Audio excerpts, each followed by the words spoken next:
Top Gun, you have to be among the very best, and I get to test weapons that live up to that name. Meet the Navy's latest and greatest jet fighter, the Super Hornet. That's one swarm you don't want to stir up. And what protects the biggest warship in the world? The missile shoots, it gets onto the beam where it's looking, and rides out to our target. The Marines have a new howitzer that will definitely get your attention. It's smart and it's fast. There's nothing like starting the morning off with a bang. Then I get my hands on a new assault rifle that combines power and accuracy. One shot, one kill. I'm Richard Macklitz. I spent 10 years with the Navy SEALs, and I'm on a mission to find the best new weapons in the world. I love this job!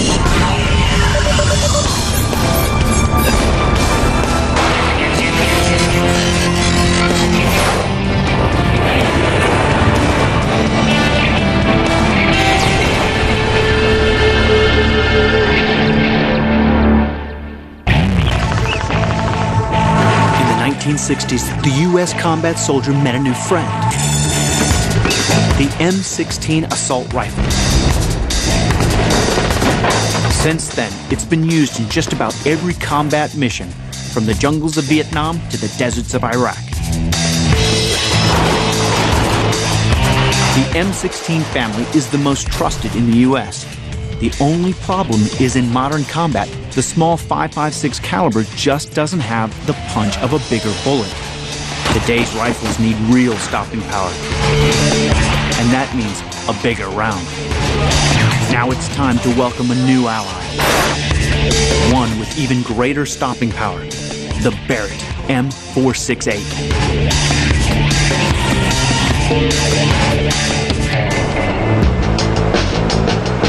I've come to the headquarters for Barrett Firearms in Murfreesboro, Tennessee to find out more. To understand what sets it apart from the two most popular assault rifles used today, we need to look at the difference between the rounds they fire. This is the 5.56 millimeter round. It's the standard round for the M16 and M4 rifles. It's a small bullet, but it flies really fast. The standard round for the AK-47 is the 7.62 millimeter. It's a much bigger bullet, but it travels around 400 miles an hour slower than the smaller 5.56 round. And that's a big difference for an assault rifle. What I'm looking for is a bullet with enough punch to stop a terrorist dead in his tracks. I'm going to look at the smaller round first. Now the 5.56 is a very accurate round, but it doesn't necessarily transfer enough kinetic energy to knock down a target. What I'm going to do is I'm going to demonstrate that kinetic energy against one of those steel targets down there.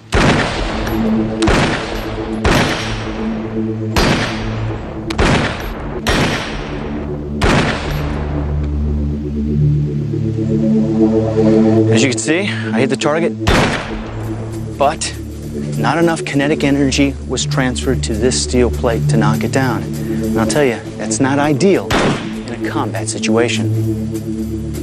It just doesn't have the power to drop the bad guy cold.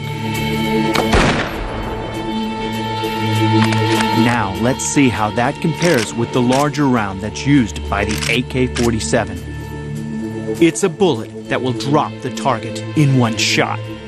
It's big, it weighs more, and it transfers most of its kinetic energy right into the target, with enough force to knock it down.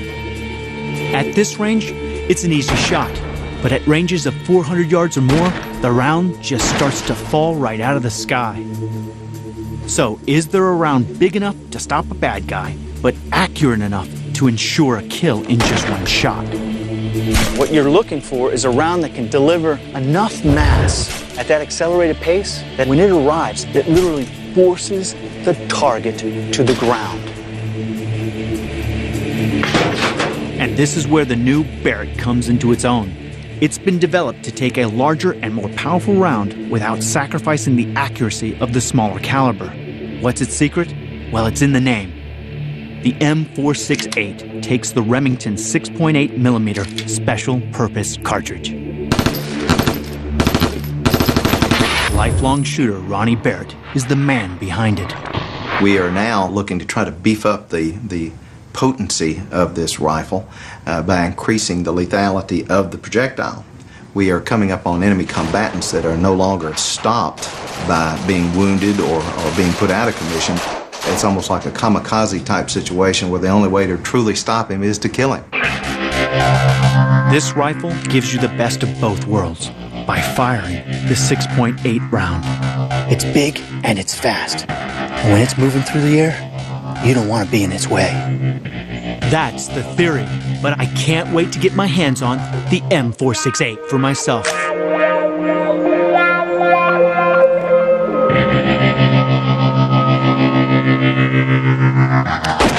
Just look at that. A single shot, and as predicted, the target hits the deck. It has diameter, and it has weight, and it has kinetic energy, and it has what it takes to kill on the first round. Best of all, the gun has been designed to handle just like the reliable M16, an assault rifle most infantry are familiar with. If you look, the stock is basically the same. The buffer assembly is the same. The trigger assembly is the same. The selection switch is the same. Even the magazine release is exactly the same. So, when you start to look at how it's actually put together for field stripping, you've got the upper receiver, you've got the charging handle, which is exactly the same. Yeah, boom. You've got the bolt assembly, which feels exactly the same. It actually marries perfectly the upper and lower receivers. Pins are exactly the same. So this weapon is ready to go, ready to do its business. It has twice the stopping power of the 5.56. You get a bigger payoff and a better knockout punch. Now it's time to see it in action. Okay, here's the scenario. You got two guys over there. They're using doors as cover. I've been authorized to get my M468 online. If I see them as a threat, I can take them out. And the challenge is to shoot through the door and knock them down with one round.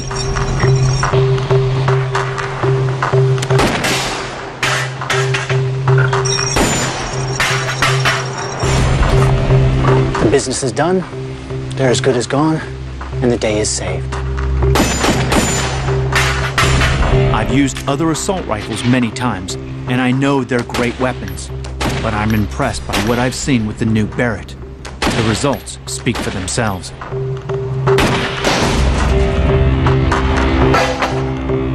The Barrett assault rifle has another trick up its sleeve that protects soldiers in close-quarter fighting, especially in environments like Baghdad. Just the sheer noise of rounds going off in buildings can be disorienting. Enter the Barrett, deadly and quiet. It has threads to mount a suppressor. Ronnie Barrett's son, Chris, spotted the need for this as a standard. So you don't have the logistical problem of, how do we mount a suppressor on the weapon? This gun is ready to accept the suppressor, which, as you know, is a valuable tool in tactics in this room-to-room, urban-type combat. Absolutely. Having a suppressor that you can easily put on a weapon and use it in those close-quarter situations makes all the difference in the world.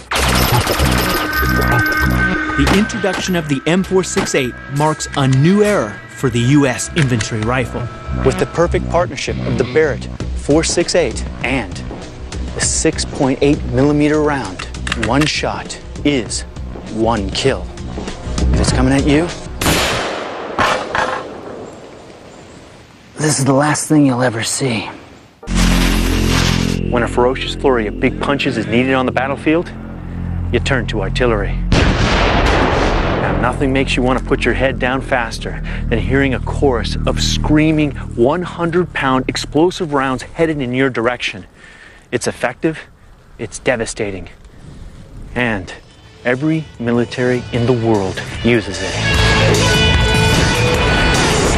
But big guns carry a big drawback. The one major challenge the big gun has always faced is weight. The more you weigh, the slower you move. The slower you move, the less effective you are on the battlefield. Traditionally, howitzers are the backbone of any land assault. The problem is they are very big and difficult to move quickly. Take, for example, the M198 model. Weighing in at 16,000 pounds, it doesn't exactly move fast when the clock is ticking. When the Marines hit Afghanistan in 2001, they were so worried about it slowing them down that they resorted to using smaller and much less powerful weapons like rockets and grenades. The good news? There's a brand new howitzer making its way to the fight. I'm on my way to Oklahoma to find out more.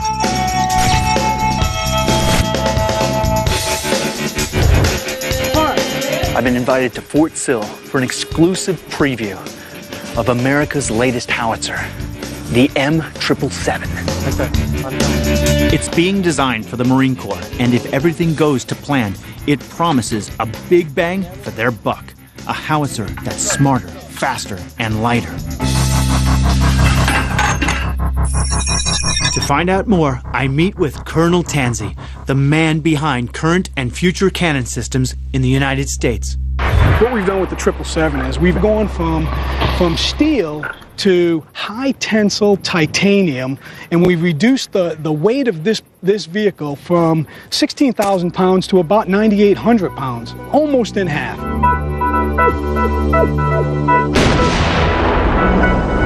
The M777 is designed as a towed or air mobile weapon, and because it's lighter, it's a lot easier to transport. You can put it under a CH-47 Chinook helicopter and still have room for ammunition. Better yet, you can fit two of them onto a C-130 aircraft compared to just one traditional howitzer. Once on the ground, the M777 can be moved using the same truck as older models. But because it's half the weight, the truck is able to carry about 40% more ammunition. And that means it can fire a range of different rounds for different targets. The key word here is flexibility. Right. And having a weapon system like this allows you to be so much more flexible. I got to be able to cover every mission that could potentially hit our maneuver forces out there, and we've got to support them. The M777 is definitely smaller and lighter than its tried and tested counterpart. But don't be fooled into thinking that it makes it less powerful. This is a standard HE, high explosive 155 howitzer round. It weighs just about 100 pounds. And when it's fired from the M777, it throws this round at 3 times the speed of sound out to 15 to 18 miles. That's very good news for the ground troops who need help in a hurry. I mean, picture an infantry soldier out there who's pinned down by a machine gun nest, by an enemy insurgent. Well, the one person he's going to call is going to be his artillery fire support coordinator, and he's going to ask for fires. And I don't want to waste time. Even better, the M777 never gets lost. It's got an onboard computer that can tell it exactly where it is and orients itself on the battlefield. It's called TADS. TADS is a way for this vehicle to not only find itself in space and time on the ground, it can locate itself, it can also orient itself on a direction. So it gives it directional control and orientation to where it's at on the earth. So you're talking about an artillery gun that is able to communicate to its crew exactly where everything else is at. Where it's at and where it's pointed. That's a big advantage. Traditionally, artillery systems had to be positioned close enough to each other to allow for voice commands. But now, with this new digital capability, they should be able to spread out more, allowing them to deliver their devastating firepower over a much greater area. And because it's so smart, it also has the ability to fire precision munitions which can destroy a target from around 24 miles away.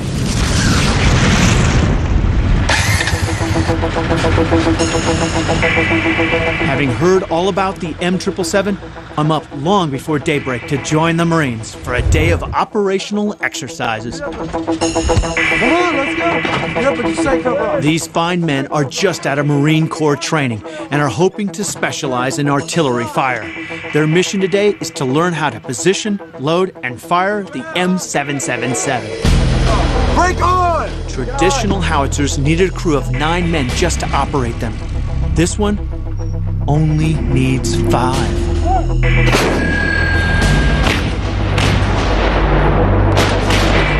There's nothing like starting the morning off with a bang. The Marines start by firing a spotting round. Once they found their range, they line up their guns, and here it comes. Fired a spotting round. Now they're going to get ready to fire for effect. Ready, rim. They're going to shoot a volley of 3 rounds apiece. Quadrant 2-4-0.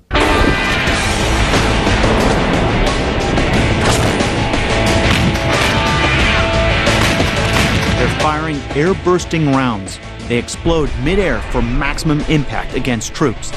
Shrapnel and the blast wave takes out anything within a 50-yard radius. Because of the risk of unexploded ordnance, the target area is completely off limits. I have enough experience to tell you, I've seen the damage from heavy artillery. And take it from me, devastation is the name of the game. Time to check in with the troops. So what do you think about this weapon? This weapon is awesome. I believe it's the future of artillery. It's highly mobile, it's quick in our response time, and it's really easy to operate. This weapon system is lighter, more mobile, faster to deploy, and with the new digital package, will be more accurate than any artillery gun ever.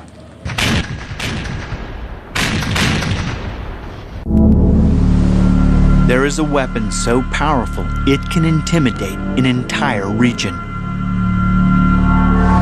That weapon is the USS Dwight D. Eisenhower.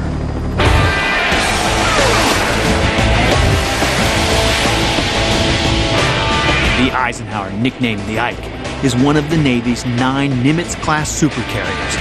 There is no ship on Earth that carries more firepower. It commands the seas and the skies, transporting 2 squadrons of strike fighters around the globe.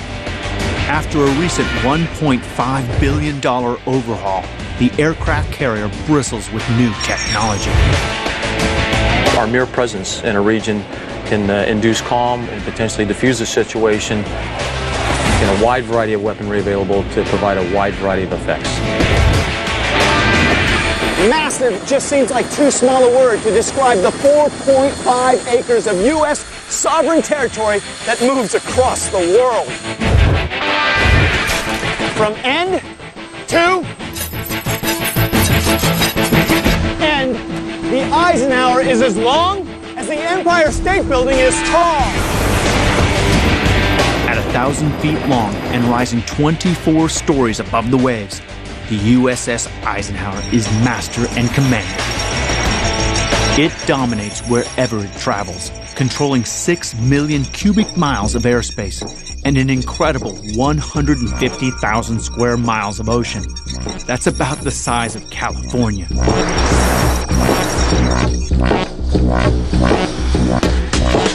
This formidable ship has long sea legs too. Because it's nuclear powered, the Eisenhower can stay at sea for years at a time. With its nuclear reactor and a top speed of 30 knots, the Eisenhower has nearly unlimited endurance and the speed to get to any hot spot in the world and make its presence felt.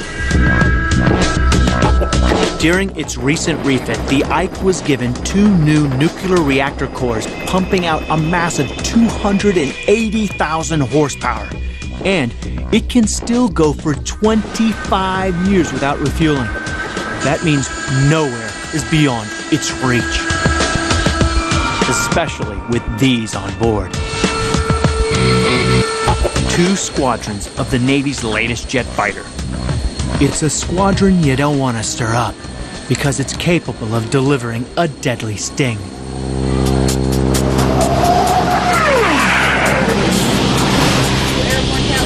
This beautiful machine is the Super Hornet.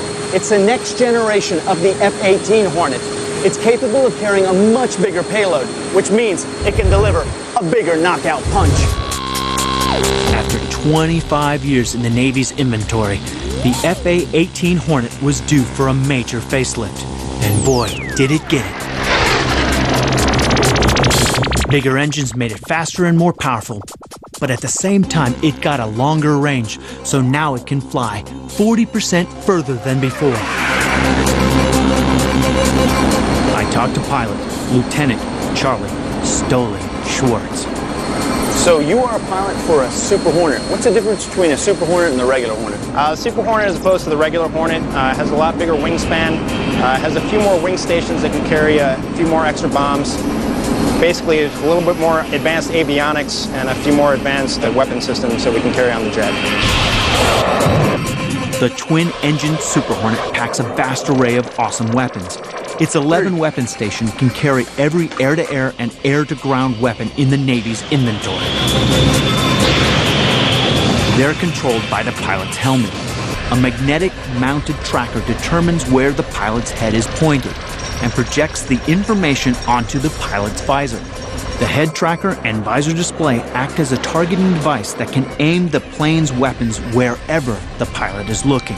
Whatever he's packing, they're fired with just the nod of the pilot's head. Our joint helmet mounted cueing system gives us the ability to look, don't even have to point the jet, and shoot. In the air, basically, when you're going through merges, meaning jets are coming right at each other, you just have the ability to keep running and point and shoot. It's a great tool just to get away from your target as soon as possible, especially against the more advanced air-to-air threats. The Super Hornet is a true multi-role aircraft. It can perform virtually every mission in the tactical spectrum, including day or night strikes, suppression of enemy air defenses, maritime strikes, and reconnaissance. What capabilities does the Super Hornet actually give the Eisenhower? The Super Hornet actually gives the Eisenhower the capability to have a few less jets on the flight deck. We have the ability to give gas, playing a tanker role, and we also have the ability to extend our time on station with the extra gas that the Super Hornet can carry. As a multi-mission strike fighter, the Super Hornet is an incredible machine.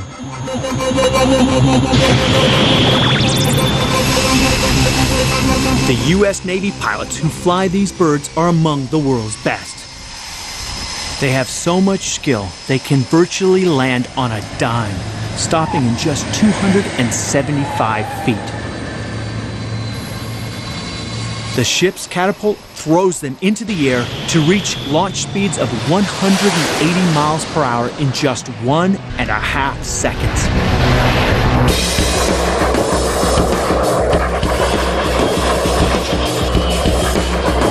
Its onboard computers all talk to the squadron, giving everyone a complete picture of the battlefield.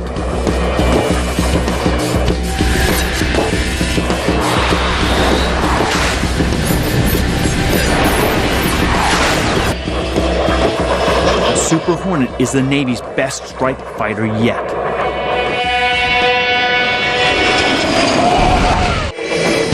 The USS Eisenhower commands the world's oceans.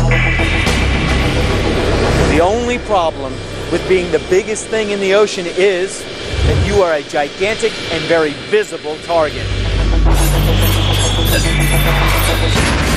As the British discovered during the Falklands War, the greatest threat to a ship is a missile attack. They lost 2 ships to the deadly Exocet missile. If an Exocet hits a carrier, it's game over. But the Eisenhower doesn't need to worry. The Ike is equipped with a missile system so smart it controls not only its own missiles, but the entire strike groups as well. It's called the Ship Self-Defense System, or SSDS for short.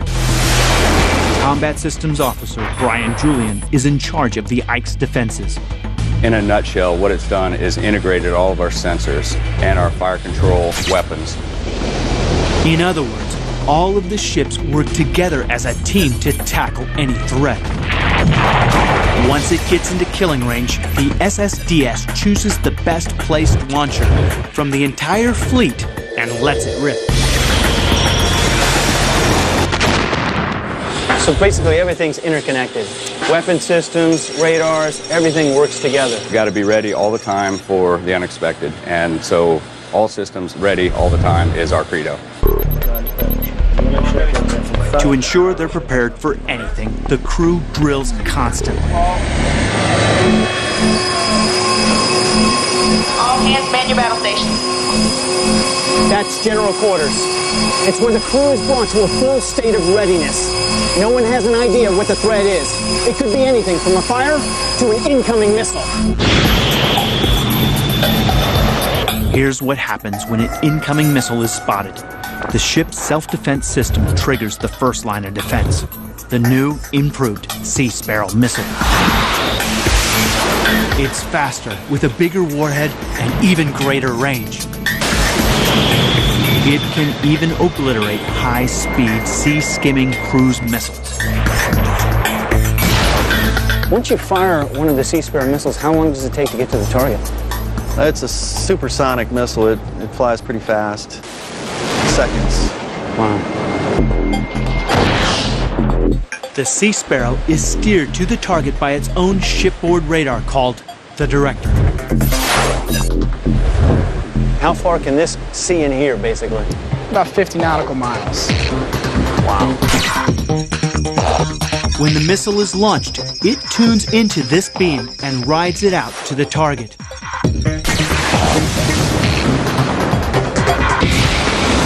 The Sea Sparrow can intercept a target up to 13 miles away. It's fast, flying at supersonic speeds to take out its target using an explosive warhead. So you guys pick up a missile that's about 13 miles out, and then you make a determination. How fast would that all take place? I've seen engagements take less than 12 seconds up to 38 seconds from start to finish. The launcher is also packed with missiles, 8 of them. The Sea Sparrow missile gives you 8 opportunities to stop an incoming threat. And trust me, when you're talking about a cruise missile coming at you, you need that big a safety net. Okay, worst case scenario. What happens if an incoming threat slips through the net? Previously, the Ike relied upon a weapon called the Phalanx. The Phalanx shoots a wall of tungsten bullets at its target, but it only takes out missiles once they're right near the ship. And that's a terrifying thought with an Exocet missile coming right at you. The Ike needed a last line of defense that could strike faster and sooner. So, as part of its refit, a powerful new rapid reaction missile system made its debut. It's called the RAM. It's short for Rolling Airframe Missile, and it can go faster and further than the Phalanx. Fire Controlman Second Class Robert Delahunt and his RAM team have just seconds to react. RAM's absolutely vital because it's our second umbrella of defense. It's our second level of defense on board Ike. It's a fast attack, high rate of fire missile system. 100% accurate. Really? Yes. After launch, the missile spins at high speed, where its wings pop out to help it fly straight. It's accurate and deadly. The RAM uses Sidewinder technology. 21 can be fired in batches of 3. They're used against any airborne threat, from hostile aircraft to missiles fired from an enemy ship. How do you feel about the RAM personally? RAM, it lets me sleep at night. Yeah? Yes. Having the RAM means that the aircraft carrier is no longer a gigantic sitting duck at sea. And the crew has 21 reasons to feel safer. Its simple but superior technology makes it capable of decimating any incoming air attacks. I'm about to take a ride in one of the world's most advanced fighter jets. It's the ultimate thrill, but it's no walk in the park. Before I go up, I have to convince the Navy I'm flight worthy. So I'm heading to Patuxent River Naval Air Station in Maryland, known by aviators simply as Pax River. This facility stretches across 25 miles of shoreline and is home to one of the biggest airfields on the East Coast. Before I can get into the seat of a Super Hornet, I need to pass some challenging pre-flight tests. Getting through the training is far from guaranteed. It's time to go back to school. First up is a medical with the doc, Lieutenant Colvin, to find out if my body will be able to cope with the forces of flying in a supersonic jet.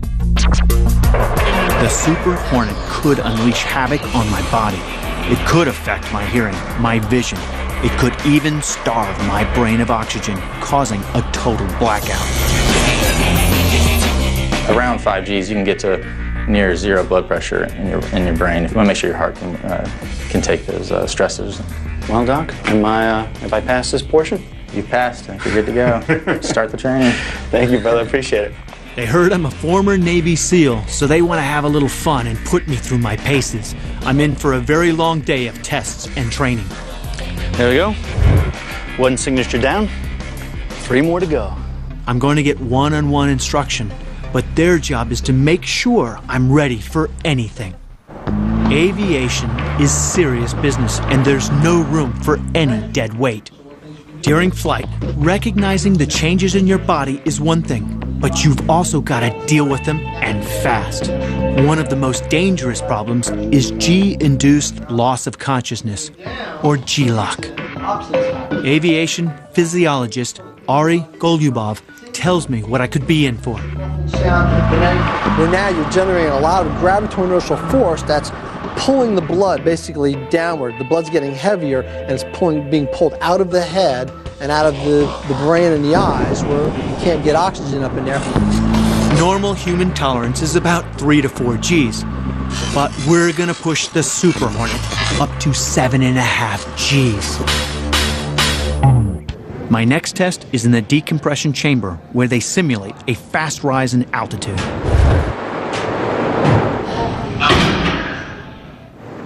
Now we're gonna go up to 8,000 feet. Except they do it a lot faster here. All right, this is Lieutenant J.G. Welch. This is the CO of the chamber, and we're getting ready for ascent. Just real quick, what we're going to do, we're going to go up to 8,000 feet. This is about the pressure of what an airliner would be, commercial airliner. Then we're going to come right back down to sight level, and that's going to be your flight. We're going to start the chamber up. So, Chief Engineer, can you please ascend the main accumulator to 8,000 feet at 5,000 feet per minute? As a diver, equalizing pressure in my ears is instinctive, but will I be able to handle going from 0 to 8,000 feet in just a few seconds? All right, we're at 8,000 feet. We're going to go back down. So, Chief Engineer, can you please descend the main accumulator to sight level at 2,500 feet per minute?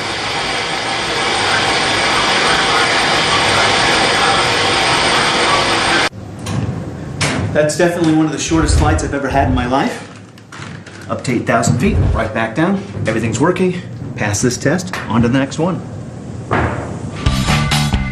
During extreme flight, you never know what might go wrong. And if the worst happens, you need to bail out, and fast. How you doing, sir? How you doing, Raymond? Pierre Lambert. I'll be your instructor today for the air medical aspects of injection. These seats are designed for 3 benchmarks. The first benchmark is to clear you from that aircraft. There's apparently something wrong with this aircraft. We need to get away from it. Second thing you want to see is that automatic parachute deployment. Third thing you want to see is seat man separation. This whole shell, everything goes away with the exception of the seat kit is attached to you, just like this young man up here hanging. Ejecting from a supersonic jet is extremely violent. Plunging out of the cockpit puts enormous pressure on your spine, compressing it. Then you're hit with a massive wind blast. I hope that being in this training seat is the closest I ever get.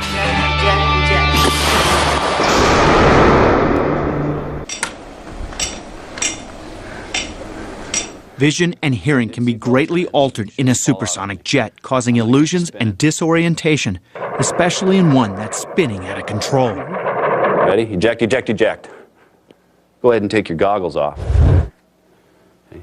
What I'm going to do is I'm going to degrade your vision. What I'm going to ask you to do is that little blue light up there? Right. I'm going to have you look at that. And I'm going to start spinning you around. I'll stop the chair and I'll tell you to point. And I want you to beat on that.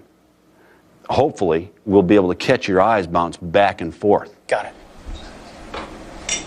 You got the trick down. Point. Did his eyes twitch? They are twitching. Okay, so now you be able to steer. A 3D simulator completes my parachute training. But ejection and parachuting aren't the worst parts of punching out of a Super Hornet. Landing in the sea is where it gets really tricky.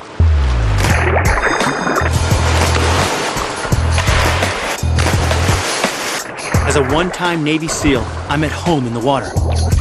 But today, I'm swimming with an extra 45 pounds of gear and flight helmet. Next we're going to be doing is the swimmer. It's basically 5 latches. Operate all the latches, the last one being the door. If your aircraft hits the water, your goal is to escape from your seat and get out to the nearest exit. Otherwise, you're going down in a jet-shaped coffin. As the plane sinks into the ocean, you cannot assume you can see down there. To make it even more challenging, they decide to blind me. They've painted the inside of my goggles black. Now I've got to keep from drowning, find out exactly where I am, and do it all before I run out of breath. It's times like this I really appreciate my 10 years of training as a Navy SEAL. On to my final test. It's a rescue scenario. Turn around, face the water. I want you to step when you hear the bell. They drop me into the water, simulating a parachute landing. And I have to swim to a winch under storm force conditions wearing full pilot's gear.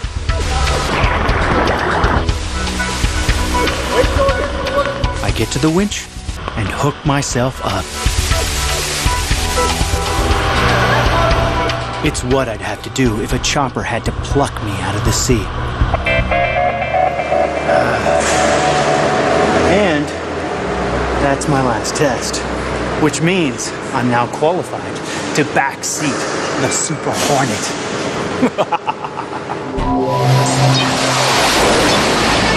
The Super Hornet is the U.S. Navy's newest strike fighter. I've completed all my pre-flight tests. Now it's time for the real thing. All right, well, welcome. We're going to brief the demo flight for you. It's going to be in an F-18 Foxtrot Super Hornet. My pilot is Lieutenant Commander Lucas Spicoli Kadar. He tells me what I have to look forward to. Full lateral stick input with a maintaining aft stick to keep the alpha on the jet, and the jet's going to execute a pirouette where it just pivots across itself, kind of swaps ends, and then we can come back downhill in that fashion. The flight he's planning will take me through an incredibly intense set of combat maneuvers. It's going to be wilder than any roller coaster ride you've ever imagined. It'll be pretty eye-watering how fast we'll get through 20,000 feet. I'm starting to get a feeling he wants to have some fun with me. Time to get suited up in the important G-suit that will help me deal with the massive G-forces. Here's my harness, the survival vest, and my helmet. Time to take off. Spicoli has been flying super fast jets for over 10 years, so I know I'm in great hands.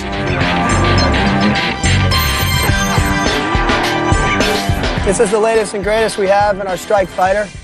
These are going to be your primary displays. You'll be able to see navigation displays, weapons, some air-to-ground weapons displays, navigation modes. things of that nature that are going to pertain to our flight. Normally things that are painted yellow and black, when you activate them, violent things happen. So, again, don't touch the violent. Yeah, don't touch unless we really, really talk about it and we need you to. I've passed my medical examination, practiced my parachute landing, prepared for sensory disorientation, and come through the water test with flying colors. In a few minutes, I get to go for the ride of my life on Super Hornet.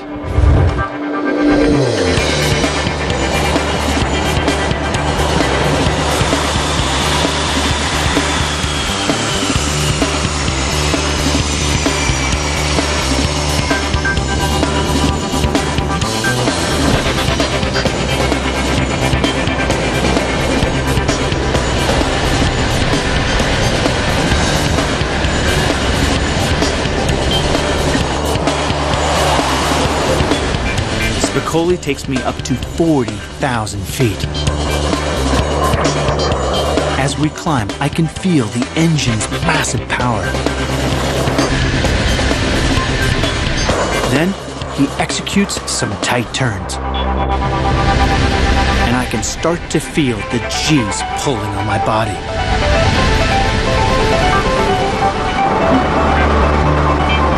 All right, here we go.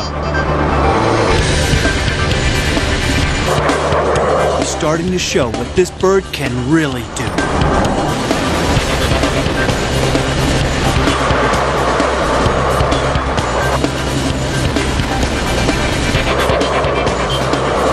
It's going to execute the pirouette maneuver.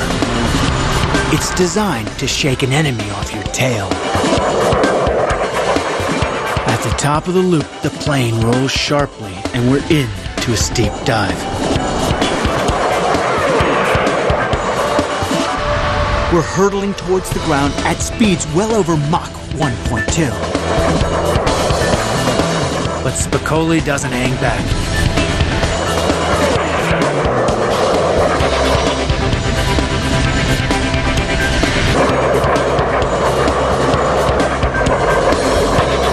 Before I know it, the wild ride is over.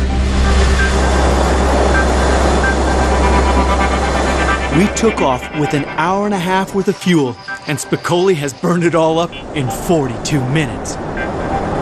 Incredible. I'll tell you what, that was certainly one of the best experiences of my life. And certainly the best ride I've ever had in my life. That was an incredible experience, man. Thank you so much for taking care of me, man. It's my pleasure, Mac. You know, being able to show you what the Super Hornet can do, and putting it through its paces like that. And I could tell you were having a ride of your life. So, you know, all my pleasure.